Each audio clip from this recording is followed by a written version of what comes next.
É uma alegria estar aqui. É um peso de responsabilidade grande. Estou tremendo, mas estou feliz. Sei que o Senhor pode falar conosco hoje.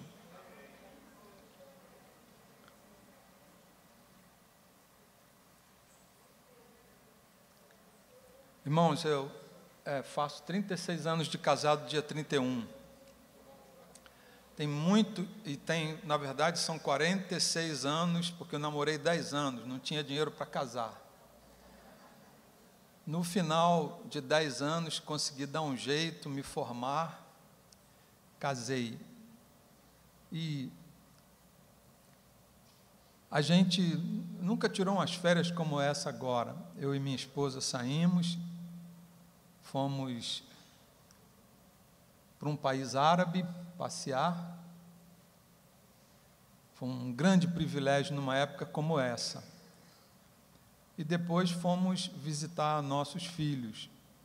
Tenho um filho que eu não vejo há 4 anos. E foi uma grande alegria, um período de grande alegria estar juntos. E nunca passei uma férias tão boa como essa. Não coloquei nada em rede social, mas eu trouxe para vocês verem algumas coisas. Nesse país árabe que nós ficamos, é um país riquíssimo. Eu fiquei em 2 hotéis nesse país. Nos 2 hotéis, quando você abria a gaveta, você encontrava um exemplar do Alcorão, nesse caso aí até traduzido, e um tapetinho do lado. Você sabe para que o tapete? Para quê? Para orar.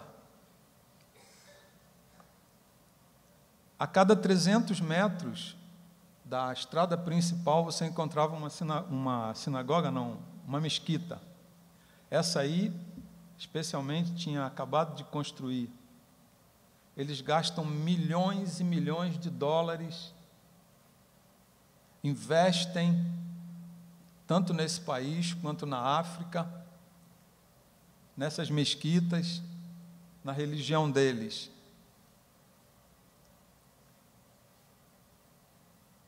Esse país é um país pequeno que praticamente não produz nada, porque é praticamente no meio do deserto,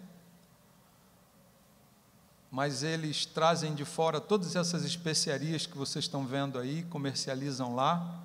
Do lado da loja de especiarias, tem lojas de joias. Eu não sei quantas das irmãs aqui gostariam de usar uma joia dessa. Olha. Toma praticamente o corpo todo, ouro à vontade. As lojas são abertas, não há assalto. Edmar já foi lá 2 vezes, me contou que houve um assalto uma vez, e o sheik prometeu que ia prender, e realmente prendeu. 1 foi executado e 2 pegaram prisão perpétua. Aquilo ali, tudo que você está vendo é ouro, colares, braceletes. Eles comercializam muito ouro, muita riqueza.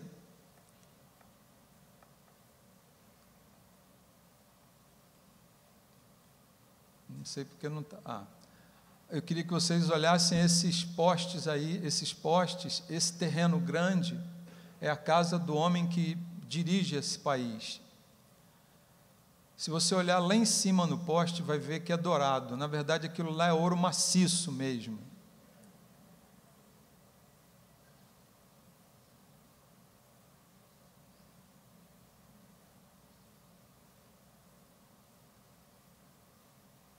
Deixa eu voltar aqui. Tem alguma coisa na frente aí me impedindo de...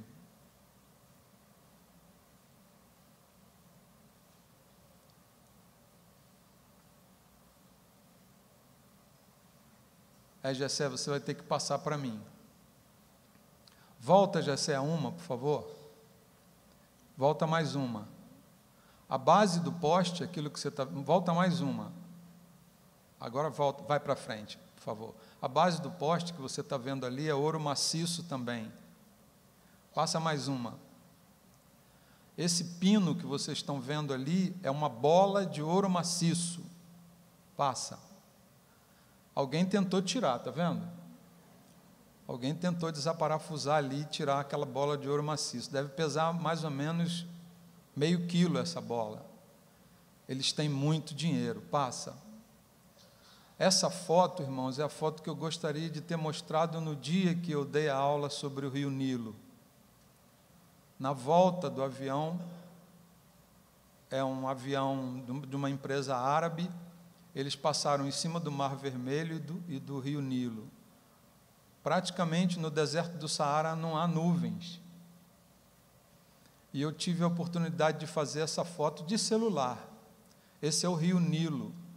E o celular da gente, ele funciona com GPS, daí eu quis saber qual era o país que eu estava passando em cima aí, e era exatamente sobre o Sudão. Se você olhar, você vai ver o rio no meio. Essa foto é de 11 mil metros de altura. Você consegue ver o rio claramente, você consegue ver as fazendas, exatamente naquela área de terra preta, onde o rio, em setembro, sobe suas margens e traz para cima daquela areia do deserto uma das terras mais produtivas. Você é capaz de chegar ali e pisar na areia do Saara e em cima da terra preta produtiva. Só curiosidade, irmãos.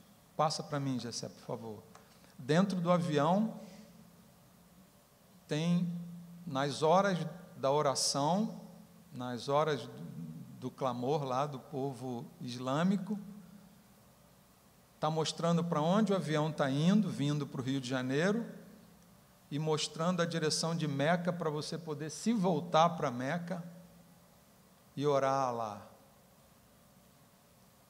Fiquei muito impressionado com o país, mas fiquei mais impressionado conversando com as pessoas, porque descobri que há liberdade religiosa. Conversei com porteiros, conversei com motoristas de táxi, perguntava sempre a religião deles. Alguns, muito poucos cristãos, a maioria islâmicos. E eu perguntei aos cristãos: você tem liberdade para cultuar? Tem liberdade para reunir? E eles disseram: nós temos liberdade. E um deles me contou que, uma vez por ano, no aniversário do país, o sheik, esse sheik, dono daquela casa toda cheia de ouro, ele convida um pastor e pede para dar uma palavra e pede para fazer uma oração.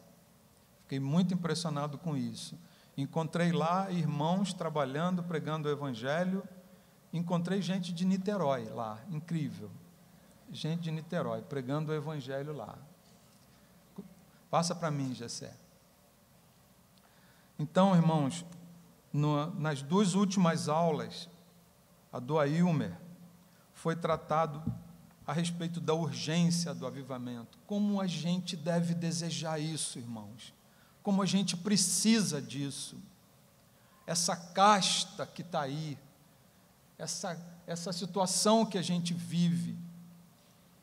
Só o avivamento, irmãos, pode nos ajudar a viver uma vida melhor.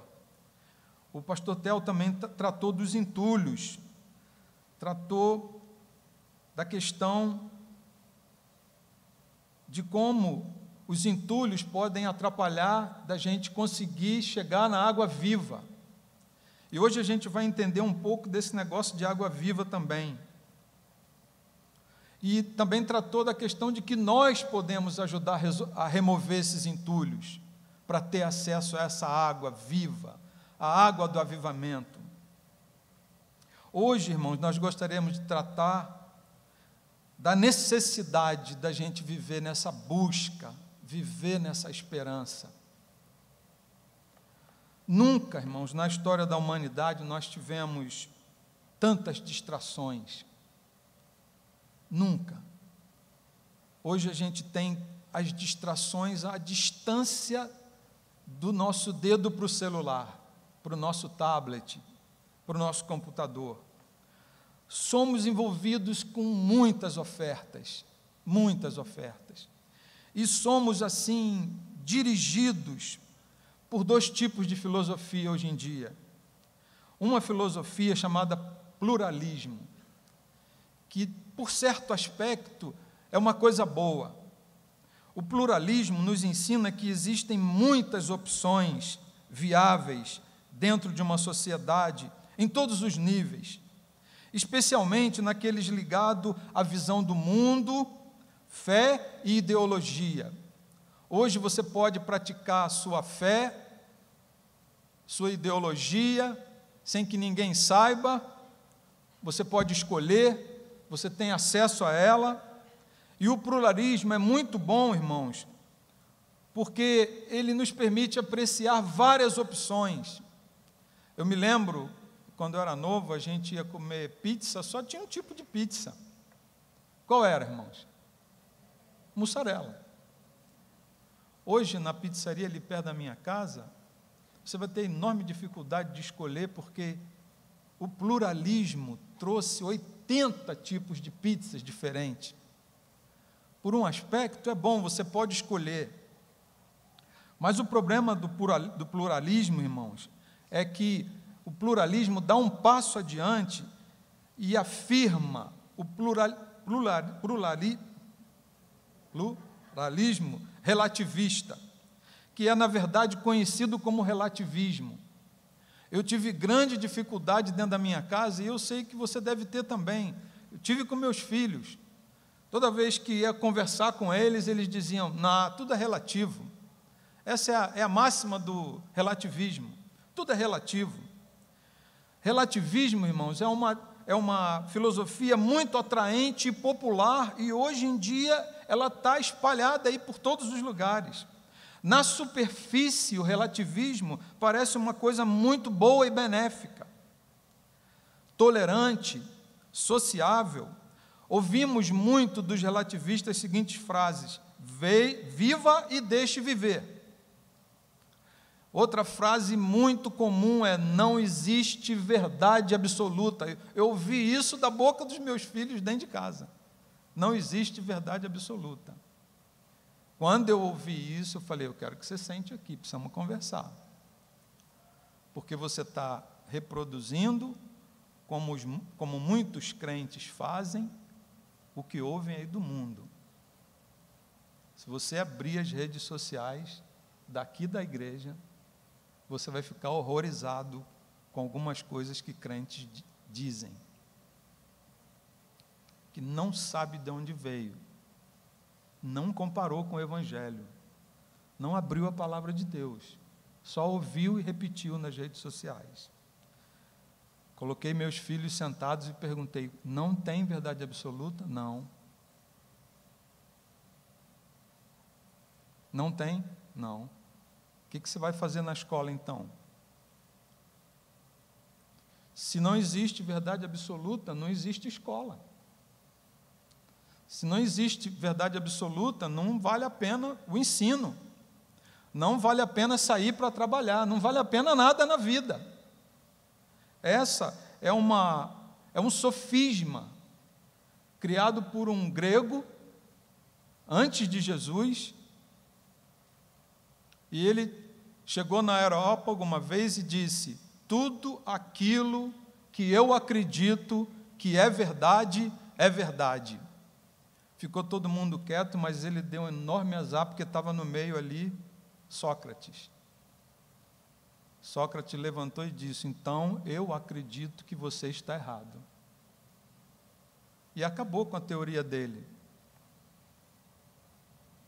Existe um princípio da filosofia, que é um princípio que uma coisa não pode ser verdade e mentira ao mesmo tempo. E o relativismo, na verdade, é um sofisma, que é ensinado nas escolas, que é atraente, mas que, na verdade, é mentira, irmãos. É mentira. O fato de você acreditar numa coisa pessoalmente não faz daquilo necessariamente uma verdade. Nesse país que eu fui, tem um prédio de 830 metros de altura. É o maior prédio do mundo, 160 andares. Se eu acreditar, ainda que sinceramente, que se eu pular lá de cima, eu vou flutuar, isso não muda a verdade de que eu vou me esborrachar lá embaixo. Não é verdade, irmãos? O fato de você crer numa coisa não faz daquilo uma verdade. E o relativismo simplesmente ensina isso para os nossos filhos. Entra na igreja, ensina isso para os membros da igreja. E muita gente acredita. Passa, por favor, Gessé. Esse texto, irmãos, é o texto que Martin Lloyd Jones usou para mostrar para nós que nós precisamos de ícones, precisamos de ser lembrados. Temos muitas coisas na nossa cabeça, na vida, nós somos obtusos, esquecemos muito rápido das coisas de Deus, esquecemos muito rápido dos benefícios que Deus faz conosco. Esse texto é de Josué: e falou aos filhos de Israel, dizendo: quando no futuro vossos filhos perguntarem a seus pais, dizendo: que significam essas pedras? Fareis saber a vossos filhos, dizendo: Israel passou em seco esse Jordão, porque o Senhor vosso Deus fez secar as águas do Jordão diante de vós, até que passasseis. Como o Senhor vosso Deus fez ao Mar Vermelho, que fez secar perante nós, até que passássemos, para que todos os povos da terra conheçam a mão do Senhor, que é forte, para que temais ao Senhor vosso Deus. Então, irmãos, aquelas pedras, Deus pediu que tirasse aquelas pedras do fundo do rio, e eles foram lá, mergulharam, tiraram as pedras e montaram uma estrutura, montaram uma coluna. Para que aquela coluna, irmãos? Era para adorar, para se curvar diante dela? Qual era a função daquela coluna? Todas as vezes que as pessoas passassem e olhassem para aquela coluna, iam perguntar: para que isso? O que é isso? O que significa isso? A ideia é que a gente não esqueça, que a gente tenha ícones, que a gente tenha coisas que nos lembrem que Deus visitou o seu povo. Tempo de visitação, tempo de avivamento, coisas maravilhosas que Deus fez. Nunca antes na humanidade, nem nunca depois na humanidade, irmãos, aconteceram coisas como aquela. Coisas maravilhosas. Quem vivia em torno do Egito, como vocês viram ali, nunca precisaram olhar para o céu. Os egípcios nunca precisaram olhar para o céu. Tudo, até os deuses deles saíam daquela água. Mas naquela época choveu fogo e saraiva de pedra do céu, irmãos. As últimas coisas que você espera cair do céu é pedra e fogo.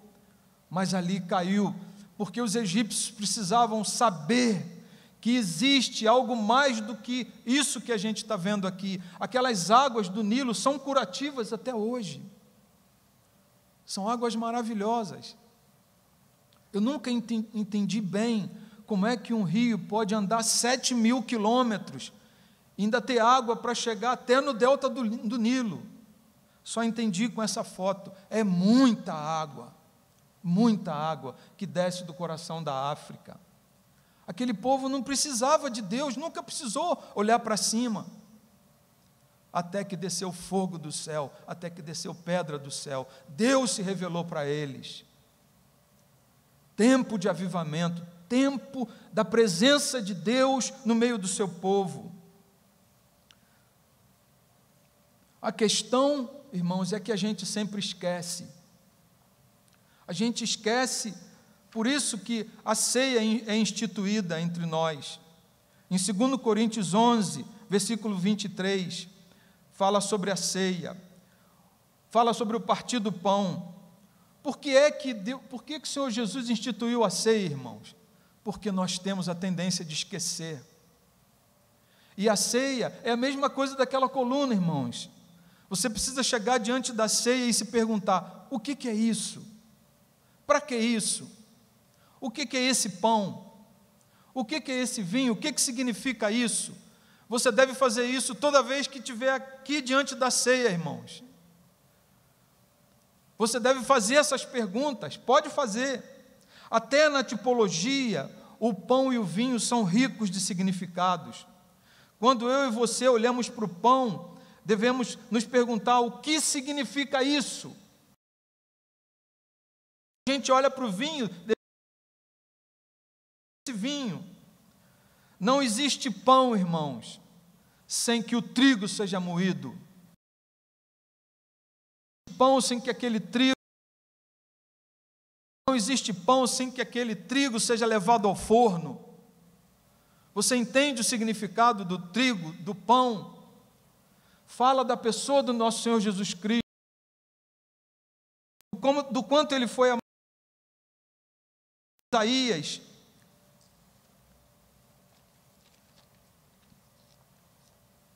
quero ler com os irmãos, Isaías,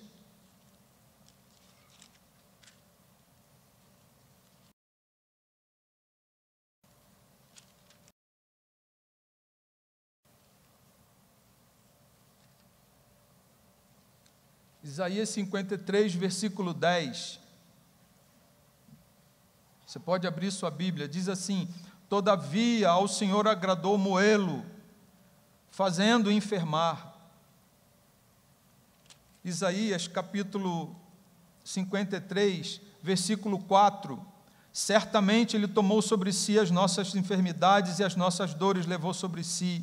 E nós o reputávamos por aflito, ferido de Deus e oprimido, mas Ele foi transpassado pelas nossas transgressões, moído pelas nossas iniquidades. O castigo que nos traz a paz estava sobre Ele, e pelas suas pisaduras fomos sarados. Não há vinho, irmãos, sem que a uva seja pisada. Não há vinho. O vinho é que traz alegria ao nosso coração, diz a palavra de Deus. Mas não há vinho sem que a uva seja amassada. Sem que a uva seja fechada, guardada. Sem que a uva seja cuidada. Sem que fique lá no túmulo. A ceia é um memorial, irmãos, é para a gente nos lembrar do tempo, do sofrimento, da presença de Deus conosco aqui na terra. O Senhor sabe como somos, o Senhor sabe que precisamos ser lembrados. Essa é a razão de tantos textos no Velho Testamento. Ensina para o teu filho, fala para ele, viu Cícero? Cícero está aí ou já foi? Está ali, viu Cícero? Tem que falar, viu Cássia? Tem que falar para Olívia. Tem que ensinar. Tem que falar o tempo todo, irmãos. Tem que dizer o tempo todo. Cícero é um grande cirurgião, irmãos. Trabalhou comigo, trabalha comigo ainda. Ele que opera meus casos. Também está o Flávio aqui, que veio hoje me visitar, meu aluno, colega.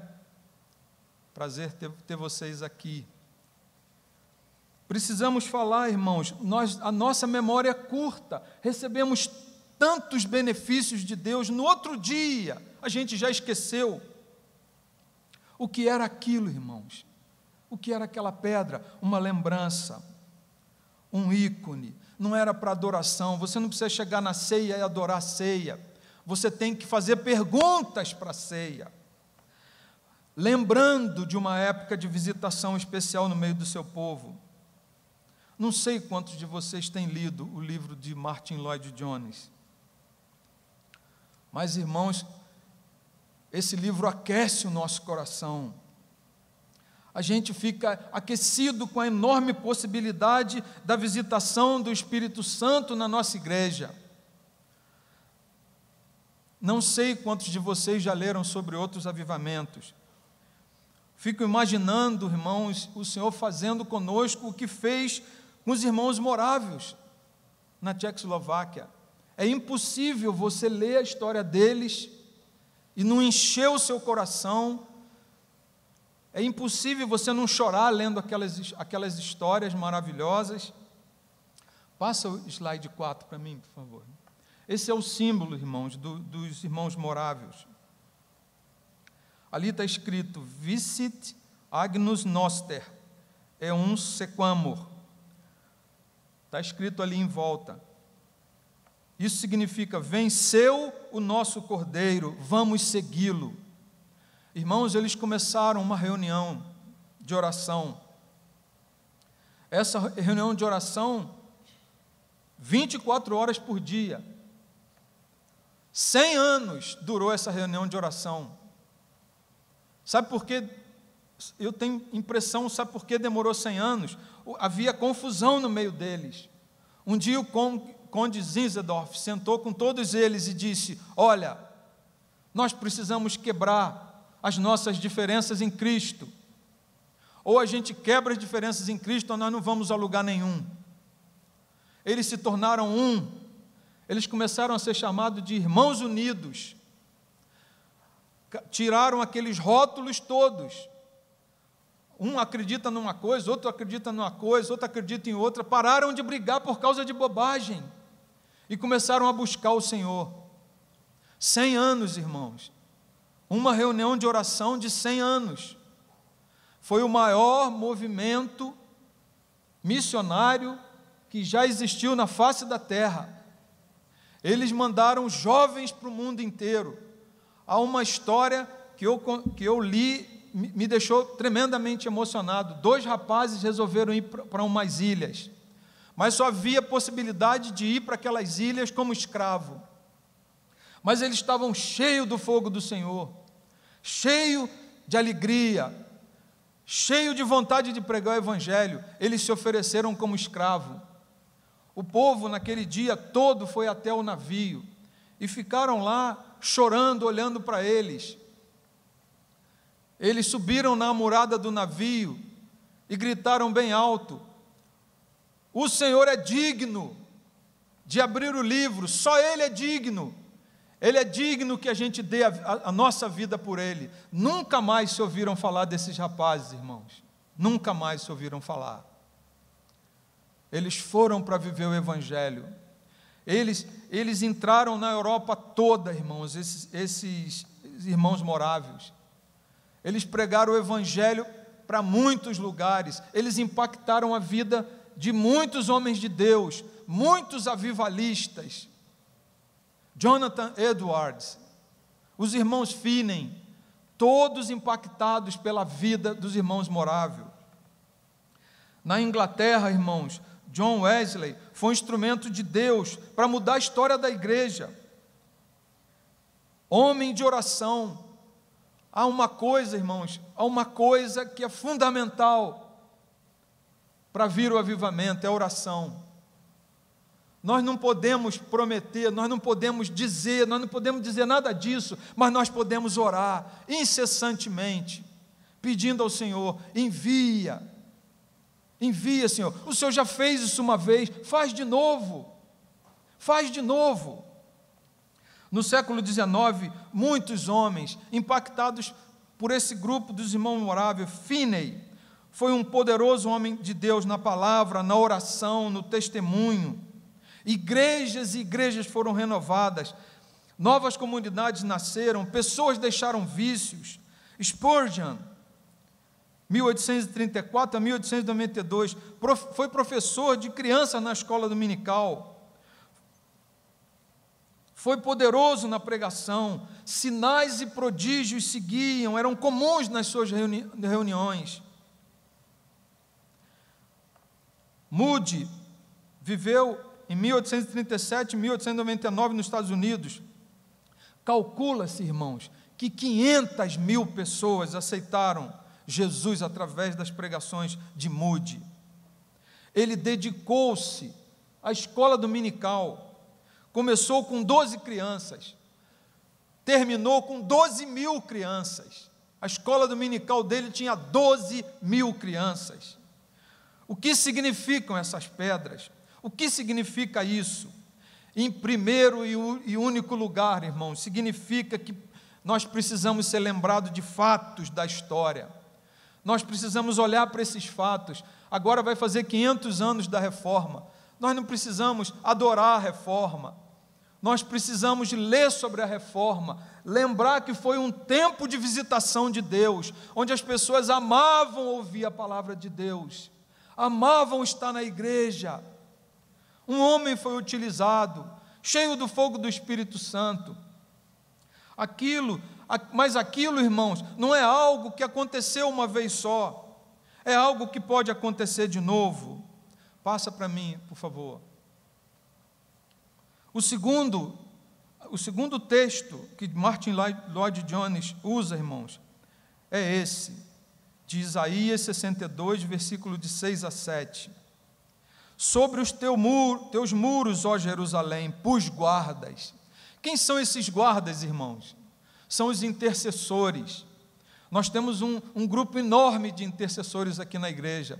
Sempre que precisamos, a gente entra ali, pelas contas que a gente tem, são mais de 300 pessoas que recebem diariamente nossos pedidos de oração. Quantas vitórias a gente tem tido com esse grupo? Precisamos que esse grupo agora comece a orar por avivamento na igreja. Sobre os teus muros, ó Jerusalém, pus guardas, que todo dia e toda noite jamais se calarão. Esse é o caráter, irmãos, dos homens que oram por avivamento. É gente que não se cala, não desanima. Vós os que fareis lembrar do Senhor. Olha que coisa interessante, irmãos. O primeiro versículo que lemos, lá de Josué, fala de que nós precisamos ser lembrados. Esse versículo que Martin Lloyd-Jones usa, fala de que nós precisamos lembrar a Deus. Será que Deus tem memória curta, irmãos? É claro que não. Deus ama ser lembrado.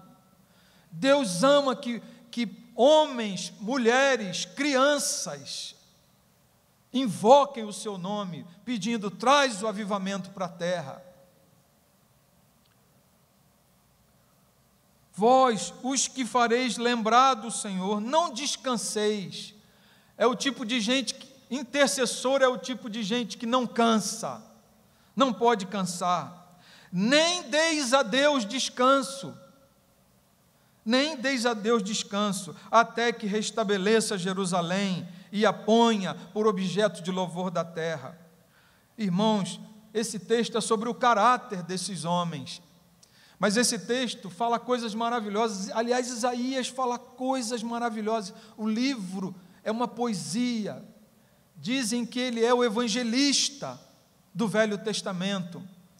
É ele que mais falou sobre o Messias. É ele que falou sobre como seria o sofrimento do Messias. Ele só não disse, irmãos, o nome Jesus, mas ele disse tudo. Ele profetizou tudo. 800 anos antes de Jesus chegar. Quando você lê capítulo 62, olha, irmãos, o caráter desse homem. Olha o que ele diz no capítulo 62, versículo 1. Por amor de Sião não me calarei, e por amor de Jerusalém não me aquietarei. Tipo de gente que não se aquieta, tipo de gente que não para, que não se cala. Ninguém vai calar a boca desse homem, até que saia a sua justiça como um resplendor. Ele está olhando, irmãos, a situação da igreja. Ele está olhando a situação da igreja na época dele, do povo de Deus. E ele diz, até que saia a sua justiça como um resplendor, a sua salvação como tocha acesa. Ele diz aqui, no capítulo 60, versículo 14, olha o que ele diz para essa igreja que está cativa, essa igreja que está afastada do Senhor. Ele diz, também virão a ti, inclinando-se os filhos dos que te oprimiram, e prostrar-se-ão as plantas dos teus pés, todos os que desdenharam e chamar-te-ão cidade do Senhor, Sião do Santo de Israel. Irmãos, ele sabia o que era a igreja, ele sabia o que era Sião, ele sabia o que era Jerusalém, ele sabia que Sião era a cidade de Deus, e ele sabia que Jerusalém era a cidade do rei. Ele sabia, ele via o que era a igreja, ele sabia o que era a igreja. Muitos de nós, irmãos, olhamos para a igreja do jeito que está, ficamos desanimados. A gente não tem ideia do que é a igreja. A gente não tem ideia de como Deus vê a igreja.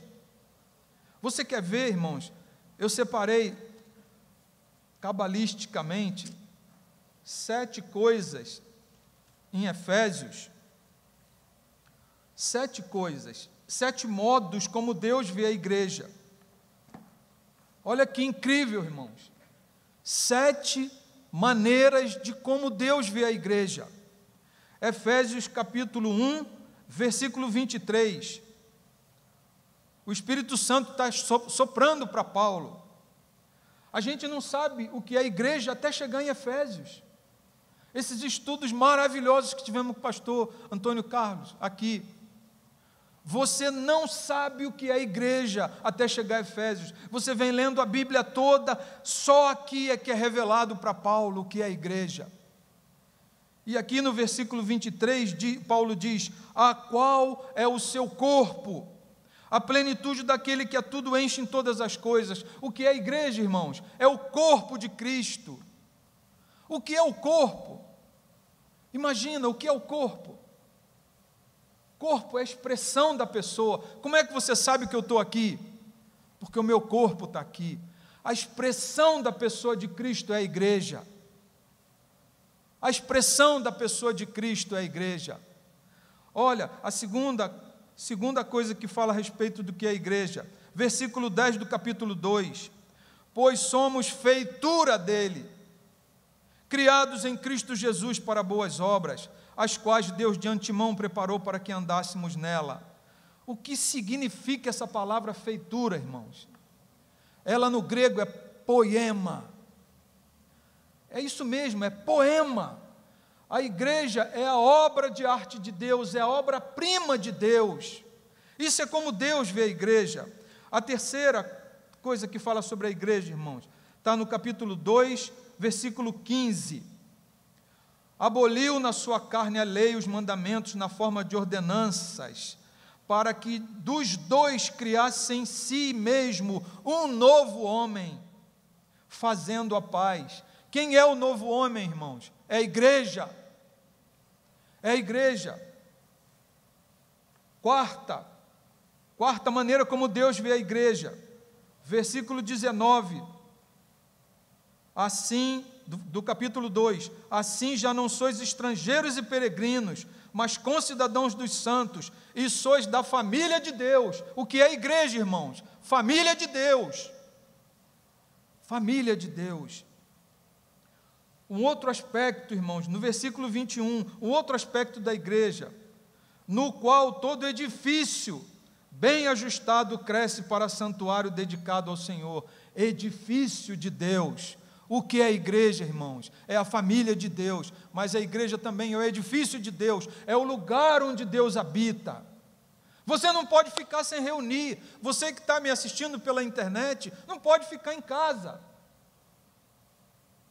Como vai ser a igreja em casa? Olha, o sexto aspecto da igreja, no versículo 22, no qual também vós juntamente estáis sendo edificados para a habitação de Deus no Espírito. O que é a igreja, irmãos? É a habitação de Deus no Espírito. Não importa como você esteja vendo, mas ela é a habitação de Deus. E por último, o sétimo, você pode abrir no final do livro de Efésios. Eu não vou ler tudo, mas você sabe, do versículo 10 até o 17, Paulo está dizendo: vocês são, igreja, vocês são os guerreiros de Deus, os guerreiros de oração. Vocês devem calçar os pés com o evangelho da paz. Então, mais uma coisa que a igreja é para Deus, são guerreiros. O nosso modo de guerrear é diferente. Nós não usamos fuzil. As armas da nossa guerra não são carnais, mas são poderosas em Deus para destruir todo sofisma, toda mentira. Só na igreja, irmãos, você tem isso. Olha que coisa maravilhosa no versículo 5, versículo 25. 5:25. Olha que coisa maravilhosa. Maridos, amai vossas mulheres, como também Cristo amou a igreja e a si mesmo se entregou por ela. Agora olha no versículo 26.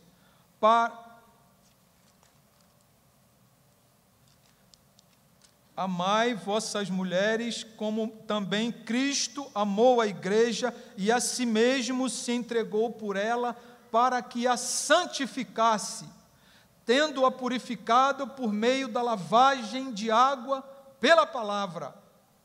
Versículo 27, para a apresentar a si mesmo, igreja gloriosa, sem mácula, sem ruga, sem coisa semelhante, porém santa e sem defeito. Essa é a maneira como Deus vê a igreja, irmãos.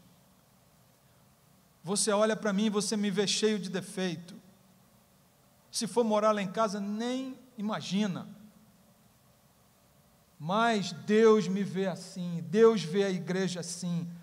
Deus vê a igreja purificada pela palavra, por isso que a gente tem que reunir, porque é na reunião que você é lavado pela palavra. Não pode ficar em casa, irmãos. O Simas, nosso presbítero, está fazendo um trabalho de doutorado sobre os desigrejados. Gente que acha, eu estou doido para ler esse trabalho, eu quero saber quais são as justificativas para ser um desigrejado, para ficar em casa. Irmãos, nós precisamos ser lavados pela palavra, precisamos estar reunindo, olha, para apresentar a si mesmo igreja gloriosa para Deus. A igreja Betânia é uma igreja gloriosa, aleluia, sem mácula. O que significa sem mácula, irmãos? Cícero entende bem disso. Mácula é alguma coisa no interior, uma mancha no interior. Quando Cícero opera lá, meus pacientes vêm todo inchado, todo cheio de mácula. Mas a igreja do Senhor não tem mácula. O Senhor olha para ela através de uma lente. Essa lente chama Jesus Cristo. É assim que Ele vê você, irmãos. Você fica pensando aí que estou perdido, não tem mais salvação, e Deus está olhando para você e vendo uma igreja gloriosa, sem mácula, mas também sem ruga.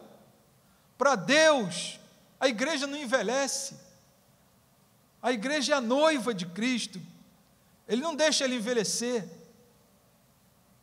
Você pensa que a igreja está velha, mas Deus olha e vê uma jovem, a noiva dEle, que Ele ama, não tem mácula e não tem ruga.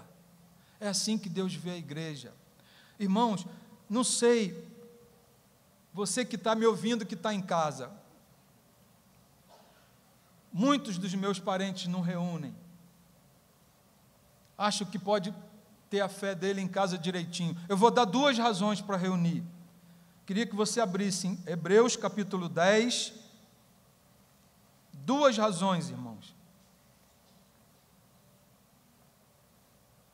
Versículo 24, 25 e 26. Olha o que a palavra de Deus diz, irmãos. Por que a gente deve reunir? Por que a gente tem que estar na igreja? Consideremos-nos também uns aos outros, para nos estimular ao amor e às boas obras. Você só é estimulado ao amor e boas obras na reunião, na igreja. Não é na frente da televisão com aquele barrigão, gordão, vendo aquelas bobagens, muita coisa ridícula. Não é dessa maneira, irmãos, que a gente é estimulado ao amor e às boas obras. Pelo contrário. Versículo 25, não deixemos de congregar-nos, como é costume de alguns. Desde aquela época já tinha os desigrejados. Antes, façamos admoestações. Precisamos admoestar quem não reúne. Precisamos chamar atenção. e tanto mais quando vedes que o dia se aproxima. Agora, irmãos, olha o versículo 26, o que diz: porque se vivermos deliberadamente em pecado. Irmãos, o que é porquê? A palavra porquê é uma conjunção explicativa. O porquê vai explicar o versículo anterior. Olha que coisa séria, irmãos. Olha que coisa séria. Olha que coisa séria é deixar de reunir. Olha que coisa séria é ficar em casa. Além de você não ser estimulado às coisas de Deus, além de não buscar as coisas de Deus, além de não buscar o avivamento, além de ficar vendo porcaria. Além disso, o porquê está explicando o versículo anterior, por que você não deve deixar de reunir? Porque se vivermos deliberadamente em pecado, sabe o que eu entendo desses 3 versículos?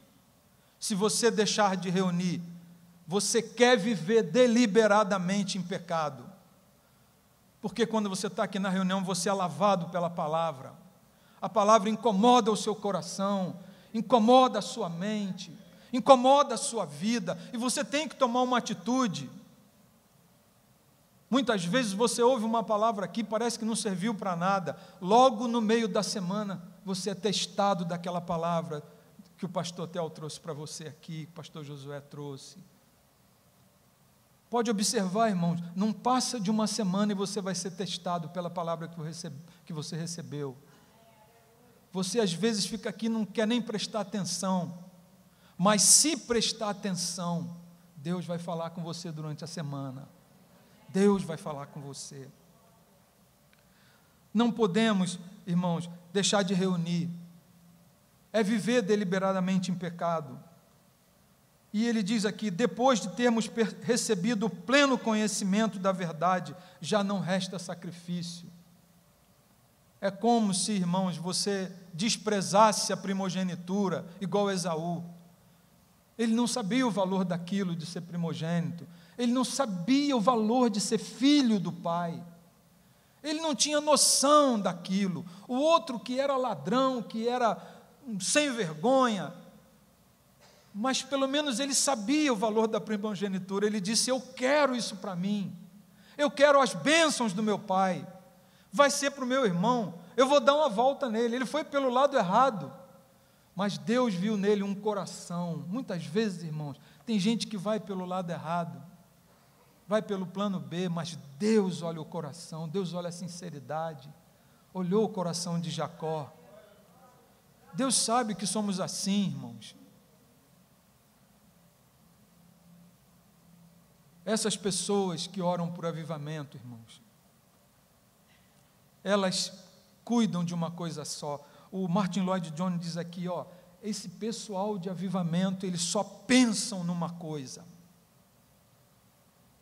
Só pensam numa coisa.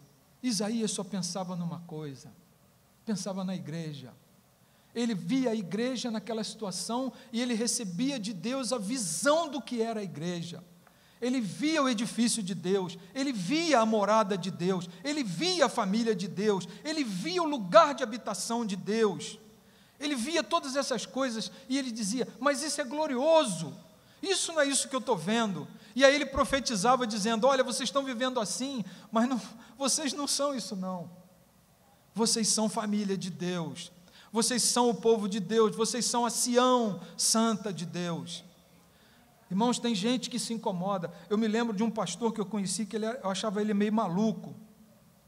Um dia ele estava vendo televisão em casa, e ele começou a ver um negócio lá falando mal da igreja evangélica.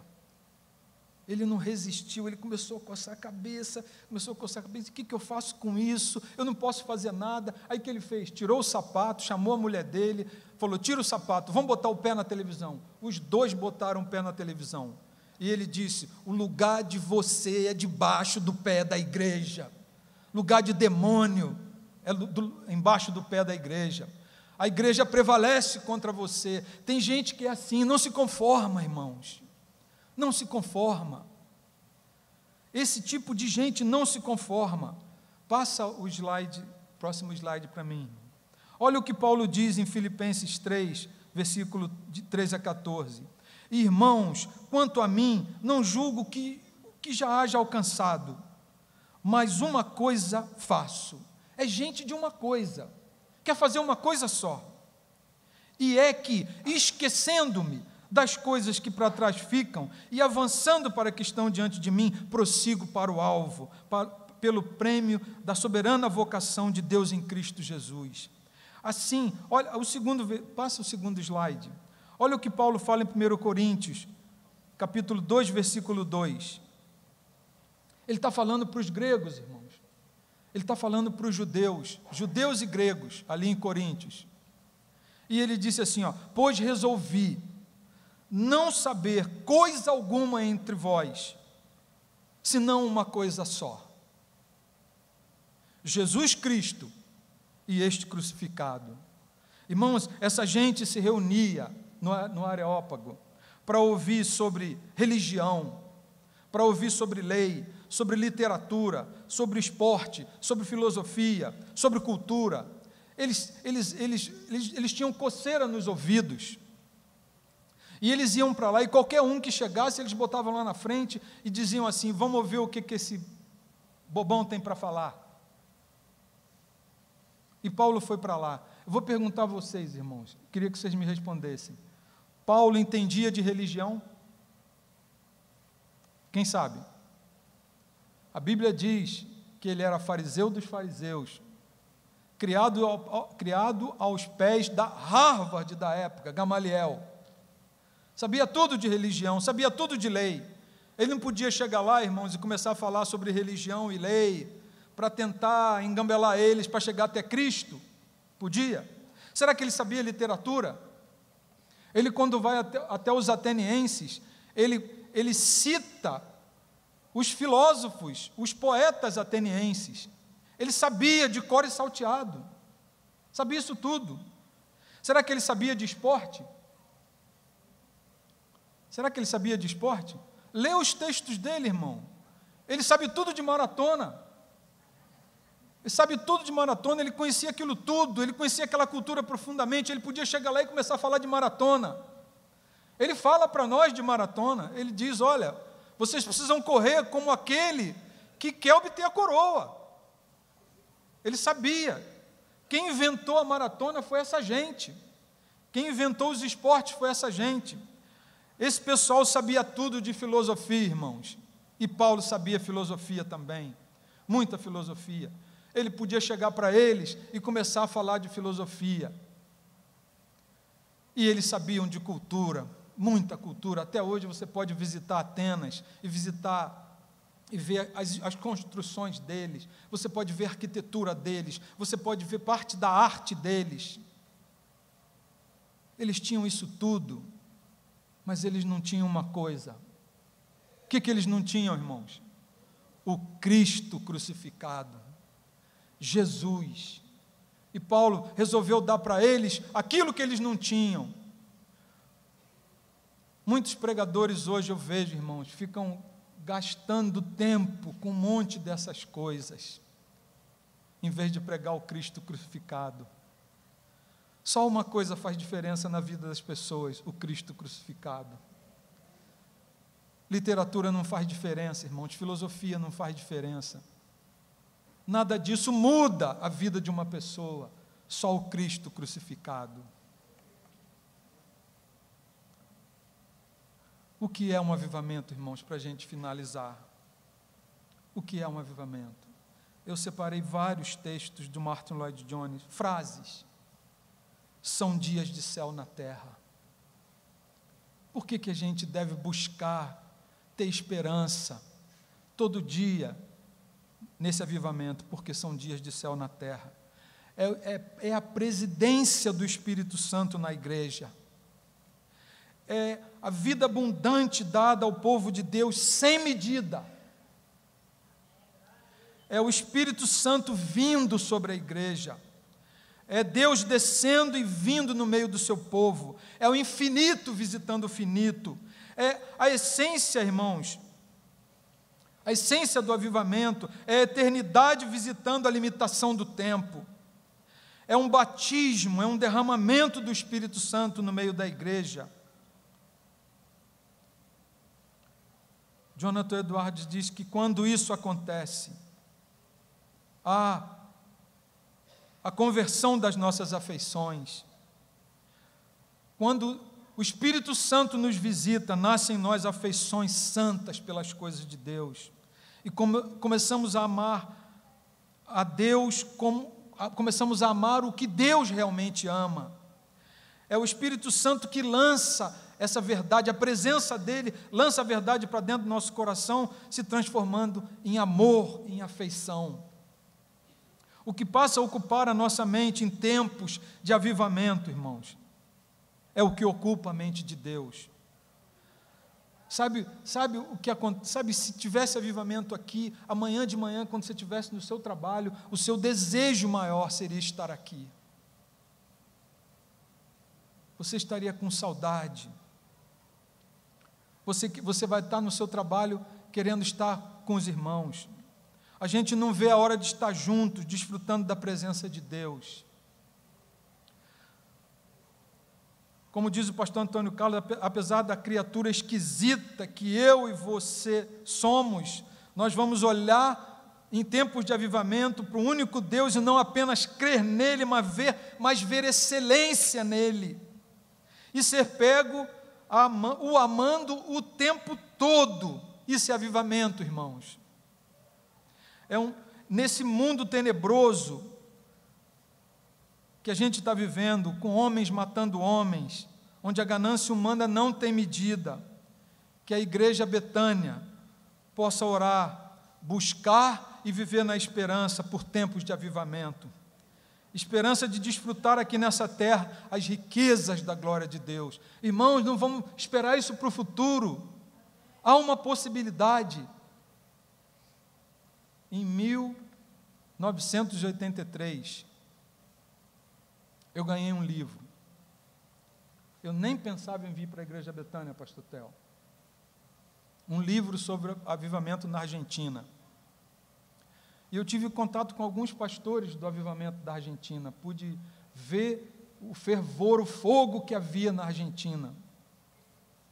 E naquele livro, contava a história de um pastor. 2 ou 4 linhas. A história de um pastorzinho que foi muito usado por Deus para o avivamento na Argentina. Vocês sabem quem é, irmãos? Reverendo Antônio Elias. Ele foi usado por Deus, está escrito naquele livro. Eu dei esse livro para a irmã Maria José, porque ela me disse que queria escrever um livro sobre a vida do pastor Antônio Elias, mas acho que não deu tempo. E eu dei esse livrinho para ela. Eu risquei embaixo, onde estava escrito, um pastorzinho lá de Niterói que vinha aqui e trouxe o avivamento para aqui. Os pastores dizendo isso. Irmãos, se Deus usou o pastor Antônio Elias, da nossa igreja, Deus não pode trazer o avivamento para nós, irmãos. Nós não podemos esperar isso. Viva nessa busca. Viva nessa esperança. Em nome de Jesus. Em nome de Jesus.